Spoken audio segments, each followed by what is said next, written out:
Kau, Yesus, hanya Engkau bagiku, Yesus. Sungguh ku rindu mengatakannya, betapa aku mengasihimu. Engkau Allah dan Rajaku, kekasih dan hidupku. Engkau segalanya bagiku. Ku bersyukur kepadamu. Shalom, saudara-saudara dikasih Tuhan. Tahun 2012 Tuhan katakan ini adalah tahun perkenanan Tuhan. Multiplikasi dan promosi terjadi karena perkenanan Tuhan. Mujizat masih ada. Ada berapa banyak di antara saudara yang mau mengalami perkenanan Tuhan? Boleh angkat tangan saudara. Saudara, biarlah saudara hidup berkenan kepada Tuhan. Tahun 2012 kalau saudara mau mengalami perkenanan Tuhan, saudara harus hidup berkenan di hadapan Tuhan. Dan Tuhan juga katakan tahun 2012 ini adalah tahun di mana awal terjadinya penuaian jiwa besar-besaran untuk akhir zaman sebelum Tuhan Yesus datang untuk kali yang kedua. Penuaian jiwa besar-besaran terjadi karena Roh Kudus akan dicurahkan. Kemuliaan Tuhan akan turun justru di tengah-tengah goncangan. Pertanyaannya, apa yang harus kita lakukan? Tuhan berpesan melalui Kisah Rasul 1 ayat 8. Tetapi kamu akan menerima kuasa kalau Roh Kudus turun ke atas kamu, dan kamu akan menjadi saksiku di Yerusalem, di seluruh Yudea, Samaria, dan sampai ke ujung bumi. Saudara, ini pesan Tuhan buat kita semua. Saudara dan saya harus menjadi saksi Yesus.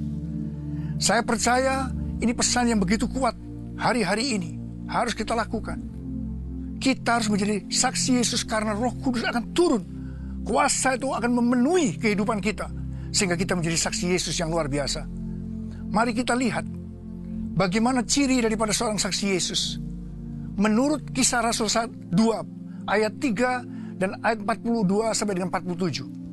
Yang pertama, berdoa dengan berbahasa roh. Dan yang kedua, bertekun dalam pengajaran rasul-rasul. Saudara, saya percaya kita harus dalam kondisi yang haus dan lapar akan kebenaran firman Tuhan. Dan hal yang ketiga, pada waktu itu mereka berkumpul tiap-tiap hari dengan bertekun dengan sehati di bait Allah dan di rumah-rumah secara bergilir. Mereka memecahkan roti dengan gembira dan tulus hati sambil memuji Tuhan. Nah, ini yang penting kita lakukan. Hari Minggu jangan lupa, saudara harus pergi ke gereja bersama-sama. Tetapi di tengah-tengah minggu, saudara harus pergi ke kul. Saya percaya ini ciri daripada seorang saksi Yesus harus seperti ini. Dan yang hal keempat, dikatakan semua orang percaya tetap bersatu. Dan segala kepunyaan mereka adalah kepunyaan bersama. Ini berbicara bukan artinya kepunyaan kita menjadi milik mereka semua. Bukan demikian. Tetapi dimaksudkan menjadi saksi Yesus, kita diberikan suatu hati yang selalu mau memberi, memperhatikan mereka yang berkekurangan. Itu yang Tuhan maksudkan. Hal yang kelima, itu mereka disukai oleh semua orang. Dan hal yang keenam, mereka melakukan tanda-tanda dan mujizat. Mereka dipakai untuk melakukan mujizat-mujizat Tuhan. Dan hasilnya, tiap-tiap hari Tuhan menambah jumlah mereka dengan orang-orang yang diselamatkan. Saudara, bagaimana dengan saudara? Apakah saudara sudah termasuk dengan 6 ciri sebagai saksi Yesus tadi? Saya berdoa, setiap saudara saat ini memiliki ciri-ciri sebagai saksi Yesus seperti apa yang sudah disebutkan tadi. Saya mau berdoa buat saudara. Mari, angkat tangan saudara. Tuhan, Engkau melihat tangan-tangan yang terangkat dari anak-anak-Mu. Engkau mengendaki kami semua, Tuhan, menjadi saksi-Mu di akhir zaman untuk penuaian jiwa besar-besaran sebelum Kau datang untuk kali yang kedua. Hamba-Mu berdoa buat mereka, Tuhan. Curahkan kuasa Roh Kudus ke atas mereka. Terima, penuhi mereka dengan Roh-Mu.